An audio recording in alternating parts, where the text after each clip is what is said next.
Salam, salam la famille Outsider, on se retrouve encore une fois pour une nouvelle vidéo. J'espère que vous allez bien, vous êtes en paix et en santé. Manchester United a gagné 3-2 face à Nottingham Forest et Chelsea a gagné face à Luton. On va d'abord commencer par Manchester United. J'ai eu l'occasion de le dire dans le débrief d'Arsenal. Manchester United et Arsenal en ce samedi, ils ont joué deux matchs qui, à mon humble avis, étaient similaires. Arsenal encaisse un but après 60 secondes, Manchester encaisse deux buts après 5 minutes. Même pas, je sais même pas. Fait United, on a commencé le match à Old Trafford, ils ont pris un but. Après, ils ont pris un deuxième but. Après, à ce moment-là, je me suis posé des questions. Je me suis dit, Ten Hag, est-ce qu'il ne faut pas le virer maintenant? Ten Hag, il ne faut pas le sortir maintenant, franchement. Parce qu'aujourd'hui, cette équipe de United-là, elle est en train de, en ce début de saison, de pas trop se gérer. Franchement, on s'attendait à beaucoup mieux. L'année passée, ça a été très, très difficile. Il faut quand même recontextualiser, c'est assez important. Eric Ten Hag est arrivé dans une équipe où il y avait Cristiano Ronaldo. Il ne voulait pas de Cristiano Ronaldo, il ne voulait pas de Harry Maguire. Il y en a qui ont échappé, ils sont encore là, on ne comprend pas comment ils ont fait, mais ils sont toujours là. Par contre, Cristiano Ronaldo est parti et d'autres joueurs aussi sont partis. Cette équipe de United-là, elle a galéré pendant la première partie de saison, mais sur le terrain quand même, elle a toujours fait preuve de beaucoup de caractère. Et ça s'est vu grâce à certains joueurs. Casemiro en était un. L'année passée, la saison de Casemiro, elle est exceptionnelle. Franchement, il se gère. Il est très très bon, le Casemiro. Il se projette, il défend. À lui tout seul, en fait, il fait tout le travail au milieu de terrain. Et on se rappelle à quel point quand Eriksen s'est blessé en début de l'année, si je ne me trompe pas, en début de cette année-là, 2023, quand Eriksen se blesse, c'est Casemiro à lui tout seul presque qui porte ce milieu de United-là. United réussit à finir troisième du championnat. United réussit à se qualifier en Ligue des Champions. Donc la fin de saison de United, cette deuxième partie-là a quand même été plutôt convaincante. Un Marcus Rashford qui était en feu et en flamme, etc. Donc on se disait que cette année, normalement, ça doit reprendre là où ils sont arrêtés. C'est logique ou c'est pas logique? Si je me trompe, vous me dites. Pour moi, United, ils doivent s'arrêter, ils doivent reprendre là où ils sont arrêtés. Je ne vois pas de grands changements dans cet effectif-là qui doit faire que cette équipe-là n'est pas capable aujourd'hui en ce début de championnat de montrer quelque chose de cohérent. Le problème, il est simple, c'est que depuis le début du championnat, ils ne sont pas convaincants. Ils ont joué face à Wolverhampton, ils ont gagné 1-0. Penalty possible pour Wolverhampton à la dernière seconde sur un choc de Onana avec l'attaquant. L'arbitre ne siffle pas. Voilà, ça passe tranquille. Ok, de temps en temps, tu peux t'en sortir en ce début de saison. Il y a beaucoup d'erreurs arbitrales. United prend 3 points. Tu joues ton deuxième match, tu te fais taper comme du n'importe quoi par Tottenham. Domination de Tottenham au milieu de terrain, on l'a dit la semaine passée. Aujourd'hui, tu joues face à Nottingham. Bon, j'ai l'impression que les Ingham, là, ça les fatigue. Tottenham, Nottingham, aujourd'hui, ils jouent et ils galèrent encore une fois. Et ça se voit dès le début du match au milieu de terrain. Je suis désolé. Je suis désolé, United, première chose que j'ai envie de dire dans ce match-là à la fin du week-end, c'est qu'il reste 4 jours dans le mercato. Le petit Maino avait l'air bien prometteur en début de saison. Franchement, moi, je l'ai apprécié. En pré-saison, excusez-moi, je l'ai apprécié. Maino a été très bon. Il se blesse dans le match face au Real, face au Barça, je ne sais même plus. Il se blesse dans un des gros matchs de préparation. Dès le début du match, il sort. Et à ce moment-là, tu vois que Ten Hag n'a pas de plan B.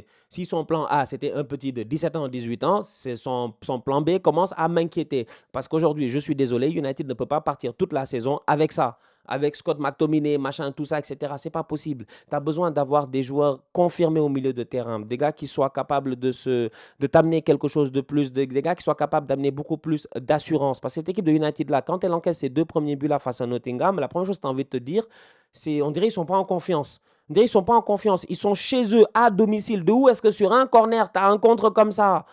D'où est-ce qu'il n'y a personne dans la surface de réparation pour dégager le ballon, récupérer le ballon? D'où est-ce que le gars de Nottingham, il contrôle le ballon, il sort le ballon dans sa surface, il n'y a pas un boy de United qui lui met la pression? D'où est-ce que c'est Rashford qui va là-bas pour essayer d'arrêter Awoniyi? Quand même, franchement. Mais c'est-à-dire qu'aujourd'hui, ce que United a fait, c'est pas sérieux. C'est pas sérieux, c'est des trucs qui se travaillent quand même, franchement. Je suis désolé, ça se travaille. Donc, en ce début de saison, cette équipe de Manchester United-là est plutôt dans la galère. Et ça, il faut le dire froidement, parce que les ambitions de United ne sont pas le top 4 forcément. C'est être champion. Glazer, pas Glazer. Je sais que vous êtes en mode Glazer out. Glazer, pas Glazer, si je ne me trompe pas. Les ambitions de United, c'est au-delà du top 4. C'est d'être champion. C'est-à-dire qu'il y a des clubs, quand ils commencent leur saison de première ligue, leur but, c'est d'être champion. On sait qu'être champion, c'est très, très long. Dans une saison, plein de choses peuvent se passer. On n'est qu'à la troisième journée, il faut rester très, très calme, très, très posé. L'essentiel, c'est que United a gagné ce match-là. Et ça, c'est le plus important, c'est les 3 points. Cependant, permettez-nous quand même de mettre un bémol sur les performances du club. C'est aussi simple que ça. C'est pas plus compliqué que ça. Je mets juste un bémol sur les performances en ce moment en me disant qu'il y a des manquements dans cette équipe-là. Au milieu de terrain, ça a l'air compliqué parce que tu n'as pas le Casemiro le plus sharp qu'il soit. Regarde l'accélération de Elanga, comment Casemiro il se lance. Oui, Casemiro a marqué, on est d'accord. Son contrôle est bon, on est d'accord.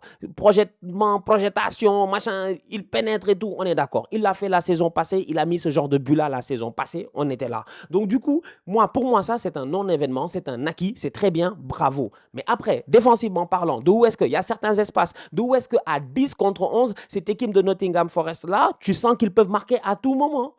C'est pas normal. Arsenal a joué à domicile face à Fulham. À 10 contre 11, Arsenal a dominé cette équipe de Fulham-là dans le jeu, dans pas mal de choses. On a tenu le ballon. Cependant, offensivement parlant, on n'a pas réussi à vraiment leur faire mal, à claquer des buts. Donc, c'est deux choses totalement différentes où je me dis, OK, à 10 contre 11, tu tiens quand même le ballon, tu encaisses un but, tu es un tocard, tu ne t'es pas géré, mes Gunners ne se sont pas gérés, OK. Mais Manchester United, ils sont à domicile. Ils mènent au score, ils jouent face à cette équipe de Nottingham à domicile et c'est Nottingham qui, durant la fin de match, tu te dis, ils peuvent égaliser. C'est qu'il y a un souci. C'est pas normal. Nottingham fait un bon match en fait. Ils font un bon match. Ils font un bon match à la hauteur de ce qu'ils peuvent faire. Ils ont eu de la chance, ils ont eu 2 buts très tôt dans le match. C'est normal qu'à un moment donné, ils vont un tout petit peu parquer le bus. Ils vont essayer de sortir très très vite en contre. C'est pas très compliqué. Tu vas voir des Gibbs White, des Ola Aina, Awoniyi. Tu vois des gars qui sont capables d'aller très très vite. Tu vois United qui joue assez haut sur le terrain pour essayer d'empêcher les relances de cette équipe de Nottingham là. Mais tu vois que Nottingham trouve des espaces. Donc, il y a un travail encore qui doit être fait, pour moi, qui n'est pas encore complet. Sinon, au niveau de United, il y a quand même quelques satisfactions. Casemiro qui marque aujourd'hui, pour le mental, ça peut être très important. Bruno Fernandes, pour moi, il est à saluer. Bon, déjà, il a arrêté de sauter pour les pénaltys. Saut de Cabri, c'est terminé. Maintenant, il frappe. Il claque un penalty. Bon, là aussi, qui est discutable. Toutes les décisions arbitrales en ce moment sont discutables. Est-ce qu'il y a faute sur Rashford?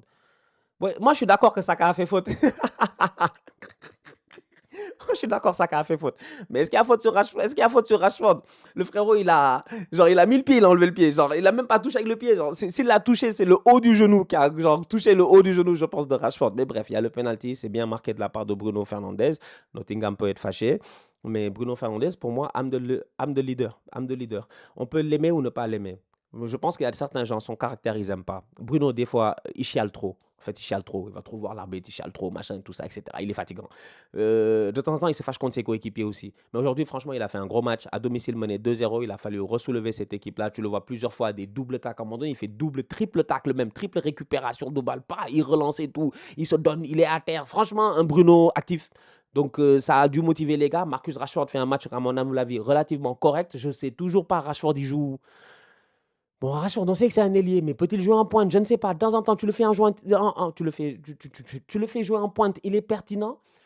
Là, tu le mets sur le côté, il est pertinent. Tu le mets en pointe, des fois, il n'est pas pertinent. Aujourd'hui, il fait un bon match. Il est impliqué sur 2 buts, si je ne me trompe pas. Il peut même en claquer un lui-même. Donc, je pense, à part Anthony Martial, tu as envie de dire, voilà, fais mieux. Les latéraux, ils peuvent faire mieux aussi. Dalot, tout ça, ça peut se gérer un peu plus. Varane, j'espère qu'il n'est pas blessé parce que ça fait quand même en 3 journées, ça fait 2 fois qu'ils font des changements à la mi-temps. Martinez était sorti à la mi-temps du premier match, je pense. Là, Varane, il sort aussi. Donc, je pense qu'il y a pas mal de choses qu'il faut travailler au niveau du United. Il faut du temps. Il faut du temps à Ten Hag. Mais comme je dis, en contextualisant, tu te poses la question à savoir, quand tu vois comment ils ont fini la saison passée, ben pourquoi ils ne démarrent pas d'une manière où, tu vois, tout le monde a peur. Donc, à suivre. Mais la saison est encore longue. Le mercato n'est pas terminé. Et United a besoin d'un milieu de terrain. Chelsea lance enfin sa saison. Après 2 matchs compliqués, les Blues de Chelsea l'emportent 3-0 face à Luton Town. Luton, c'est le petit poussé de la Première Ligue. Chelsea se gère à domicile et Chelsea fait un très bon match. Et quoi qu'il arrive, dans les 2 premiers matchs de Chelsea, on a vu des choses très intéressantes.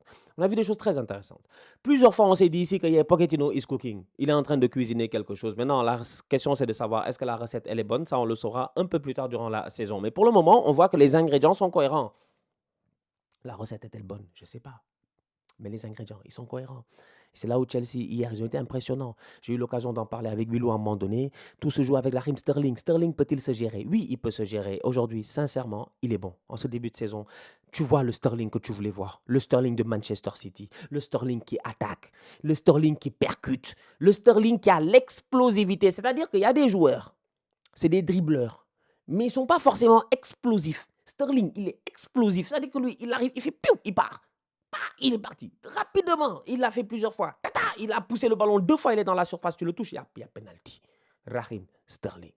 top performance de sa part, des bonnes courses dans la surface de réparation. Je vous le dis, un Sterling vintage, quand il est venu couper le ballon là sur le centre, je me suis dit, ouais, j'ai l'impression un tout petit peu dans ma tête de voir comment ça s'appelle, un centre de Joao Cancelo, Sterling qui vient couper, Manchester City 2019 ou 2018, etc. Donc, c'est ce genre de Sterling là qu'a aujourd'hui Pochettino, dans une équipe de Chelsea qui n'a pas énormément d'expérience offensivement, ça il faut le dire. Pas beaucoup d'expérience, je suis désolé. Et Jackson là, c'est des boys quoi, tu vois.